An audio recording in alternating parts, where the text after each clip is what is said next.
So basically इनका 3 question है। First question how to prepare for mains. तो second question है कि इसी ब्रांच से इंजीनियरिंग की हुई है, इनको 3 साल से ज्यादा हो गया और सब कुछ भूल गए तो क्या करें। और थर्ड क्वेश्चन है कि डिपार्टमेंट इन आईटी कैसे चूज करें। तो फर्स्ट क्वेश्चन है कि how to prepare for mains. Mains की प्रिपरेशन के लिए तो बहुत सारे सोर्स है। फर्स्ट तो आपके जो कॉलेज के बुक्स वगैरह होंगे, नोट्स वगैरह होंगे, वो आपके बहुत काम आएंगे। नहीं तो आप कोई पेड कोर्स ले लीजिए। बहुत सारे पेड कोर्स आजकल मिल रहे हैं। कुछ लोगों ने यूट्यूब पे भी बहुत सारे कंटेंट और प्लेलिस्ट बना रखा है इसका, उससे भी पढ़ सकते हैं। या फिर आप सिलेबस से उठा के सिलेबस एक एक टॉपिक कवर करेंगे तो भी आप कंप्लीट कर सकते हैं। नहीं तो आप मेरा टेलीग्राम चैनल ज्वाइन कर लीजिए। जो भी वीडियोज मुझे लगता है कि ये यूजफुल होगी उसको मैं शेयर करता हूँ, और उसमें मैं मेंस के क्वेश्चन के रिगार्डिंग क्विजेस भी लाता रहता हूँ। तो सेकंड क्वेश्चन है कि 3 साल से ज्यादा इंजीनियरिंग हो गया इसी ब्रांच से, तो अभी सब कुछ भूल गया। कोई प्रॉब्लम नहीं। मोस्टली लोग ऐसे होते हैं कि जिनका 3 साल से ज्यादा, मेरा भी 3 साल से ज्यादा हुआ इंजीनियरिंग का, सब कुछ भूल गया था।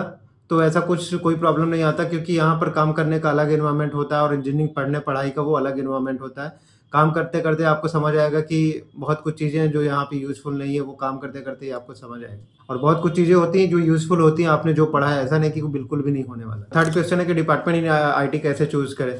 देखिए, अगर आपको ऑप्शन मिलता है चूज करने का, वैसे तो मिलता नहीं डिपार्टमेंट चूज करने का ऑप्शन, बट अगर आपको मिलता है तो आप ये चीज आप इंटरव्यू के बाद एक बार रिसर्च करिएगा कि इंटरव्यू के बाद या फिर आप फाइनल रिजल्ट के बाद की हो सकता है आप किस बैंक में जा रहे हैं, वहां पे कैसा स्ट्रक्चर है। तो उस पर थोड़ा सा रिसर्च करके लोगों से बात करेंगे तो आप उस हिसाब से वहां समझ सकते हैं, क्योंकि हर बैंक का जो आईटी का स्ट्रक्चर अलग होता है, वहां पे काम का प्रेशर कुछ कुछ जगह अलग होता है।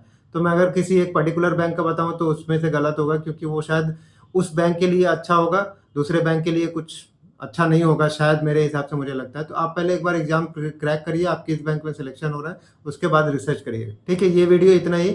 मैं ऐसे ही आप लोगों के कमेंट लेता रहूंगा और उस पर मैं रिप्लाई करता रहूंगा। आप अपने कमेंट डालते रहिएगा, जो जो आपको क्वेरी है, जो जो आपको समझ नहीं आ रहा है, कन्फ्यूजन है, मैं रिप्लाई जरूर दूंगा, या फिर उस पर वीडियो बना के रिप्लाई देता रहूंगा। इस वीडियो में इतना ही। अभी बहुत सारी वीडियो आने वाली है, आप इसको दोस्तों को शेयर कर दीजिएगा, और चैनल को सब्सक्राइब, वीडियो को लाइक शेयर कर देना। टेलीग्राम चैनल को जरूर ज्वाइन कर लेना, मैं उस पर क्विज करवाने वाला हूँ।